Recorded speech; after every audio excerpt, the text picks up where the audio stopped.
So let's be proactive. Can we solve this? Can we come up with something better that presidents haven't done in the past? Can we fix this problem of regulatory accumulation? Well, here's a few guiding principles. And by the way, these are outlined in more detail in some of the literature that we have available for you, maybe on your chair already, and there's also some papers on the table outside. But first and foremost, you have to have independent review. To ask agencies to look back at their own regulations and choose which regulations to get rid of is something like if I were to ask my students, I'm a professor at George Mason, if I were to ask my students to grade their own tests. Some might be a little bit self-critical, but on average, you're going to expect them to give higher grades than if you had some independent arbiter looking at the tests and grading them. Suppose you were able to get an independent review, say an independent regulatory review commission together. We have to have some way for them to grade the regulations, a systematic process. You don't want to have some sort of arbitrary process to go on. And so I suggest that the focus for the independent reviewers should be on risk and on outcomes. I'll talk more about that momentarily. Third, suppose you have those first two steps accomplished, independent reviewers who are following some sort of predetermined methodology that focuses on risk and outcome. You still have to actually get, once you follow that and you get some big list made of regulations that you need to get rid of. Now you have to get rid of them. That's a big hurdle. Knowing that regulations are problematic and having even a list does not necessarily mean that you get rid of them. You have to overcome several different groups who have a vested interest in maintaining rules that are on that list. So let me go into some detail on that first one, independent review. There's a model that we can look back at that's accomplished similar reform to what I'm proposing needs to be accomplished here, and that's the BRAC Commission model. That's the Base Realignment and Closure Commission. Probably several of you know the history of this, but for those who don't, in the 70s and 80s, during the Cold War, there was incentive. There was a lot of reason to build up our military capacity and build new military bases throughout the country, throughout the world, really. But as the Cold War wound down, a lot of the value of those bases diminished. They had less and less military value.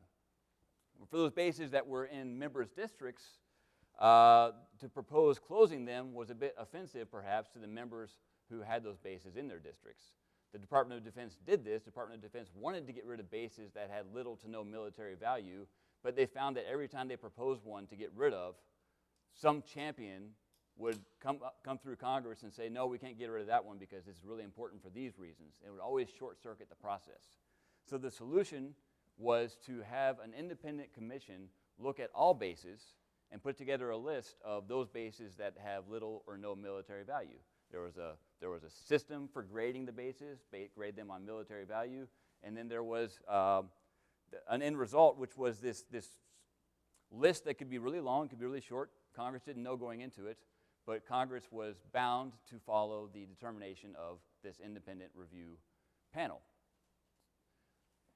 More importantly, or not more importantly, the independent review is probably the most important portion of that, but importantly, Congress could not, once they got that list from this independent panel, make changes to the list. They were either going to accept what was on that list as bases we're going to close or stop the whole thing and not close any of them. There was no in between.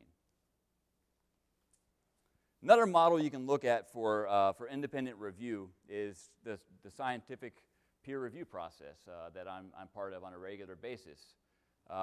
When a scientist or a researcher goes to publish his work in a scientific journal, in a scholarly journal, it's blind reviewed, meaning that if I send a paper off to be published, I take my name off of it, and I also don't know who's the reviewer, who the referee is.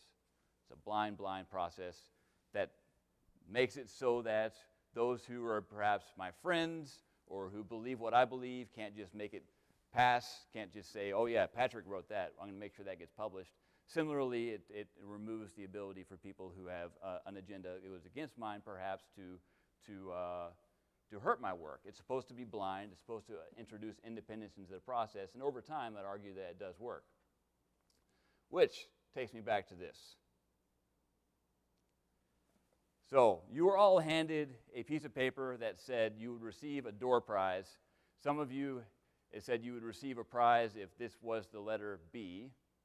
And some of you, it said that you would receive a prize if this was the number 13. Now, this can obviously be interpreted either way. It's a bit of an ambiguous figure there. But you put some context around it, it becomes clear that that was actually the letter B. Or you put some context around it, it becomes clear that that was actually the number 13. The context is important here, and the lesson for the context part of this is agencies view problems within a certain context as well. Agencies are created with a mission, and whatever they see, be it a 13 or a B, they interpret within the lens of that mission they're created with. But then a second part, and the part that relates to independent review here is, what if it's ambiguous? What if it's a 13 and a B? Which, by the way, it's a 13 and a B, so no one actually won the prize because it's both at the same time. Well, if you have incentive to interpret things one way or the other, maybe you're going to act upon that incentive. If you get reward, if there was a substantial prize, if I'd promised you, well, I guess there's restrictions on what I can give you because you're federal employees, but if there weren't restrictions and there were a substantial incentive for you to vote one way or the other, maybe you would have. And that same logic applies to agencies. When there's incentive for an agency to look at an ambiguous finding or an ambiguous result and interpret it one way or the other, you should expect them to act, to respond to incentives. After all, agencies are composed of people, and people respond to incentives. So, independent review is key. Now, suppose you could do it. How should you go about doing it? Suppose you had an independent review commission doing it. What sort of rubric should they follow?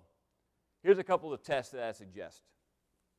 The first one is what I call the first test of functionality, and that's focused on risk. And there's two parts. In fact, I think probably all important ideas can be summarized in a 2x2 matrix. So I tried to do that here. The first question to ask is the regulation, is the rule that's being reviewed addressing a significant risk? Significant means a risk that's widespread, affects a large number of people, and has serious consequence. There are rules that maybe address a serious risk for only a very small group of people or maybe even one person. That would probably not be significant. You have to set up some criteria. Or rules that address a non-existent risk for a large group of people or a very small risk for a large group of people, maybe that's not significant either. That's the first part of this test. The other part of this test is to look at whether that risk that the rule is trying to address is current. And this goes to the fact that risks change perpetually. What was a risk 50 years ago may not be a risk now. And so rules can become obsolete because they were designed to address what was a current risk, but the risk is no longer current. So the second question is the risk, if there was a real risk that's being addressed, still current? If the answer to either of those is no, then you have a non-functional rule. Then you go on to the second test. This one, also broken down into a nice 2x2 matrix, is the second test of functionality related to outcomes. Outcomes is key. Outcomes is incredibly important and often ignored in the regulatory process. By outcomes, I mean what most people think about as benefits. Regulations are perhaps designed to address some safety risk or some environmental hazard. The outcome, say there's a workplace safety rule.